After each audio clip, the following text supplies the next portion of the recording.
ఈ వీడియో ప్రతి ఒక్క మనిషి లాస్ట్ వరకు చూడాలి. చూడకపోతే మన పుట్టుకకు ఒక అర్థం అనేది లేదు. మన కాలికో చేతికో ఒక రవ్వ దెబ్బ తగిలి ఒక కొంచెం రక్తం రాగానే అబ్బా అని తల్లాడిపోతాం కదా. అదే ఒక అమ్మాయికి 7 రోజులు తన శరీరం నుండి నీళ్లు కారినట్టుగా రక్తం కారుతుంది, నొప్పికి అల్లాడుతుంది, అరుస్తుంది, కేకలేస్తుంది, ఏం చేయలేక ఒక రూమ్ లో పడుకుంటుంది ఆ నొప్పిని తట్టుకోలేక.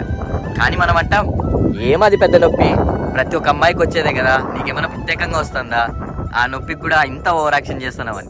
ఇంకా ఒక బిడ్డకు జన్మనిచ్చేటప్పుడు ఒక అమ్మాయి పడే నొప్పి బాధ ఒక బిడ్డకు జన్మనిచ్చే ఒక అమ్మకు మాత్రమే తెలుసు. కానీ అయికేమో ఎందుకంత తల్లాడుతానో ఊరిక నొప్పే కదా అంటారు. కానీ ఊరిక నొప్పి కాదు, అది అనుభవిస్తే తెలుస్తుంది ఒక అమ్మాయి నొప్పి. చూద్దాం ఎంతమంది రెస్పెక్ట్ ఇస్తారు. ఎవరైతే అమ్మాయిలకి రెస్పెక్ట్ ఇవ్వాలి, so hats up to women అని అనుకుంటున్నారో కామెంట్ బాక్స్ లో రెడ్ హార్ట్స్ పెట్టండి. అదేం పెద్ద నొప్పే కాదు వాళ్ళు అనిపించేది అని మీరు అనుకుంటే కామెంట్ బాక్స్ లో బ్లాక్ హార్ట్స్ పెట్టండి.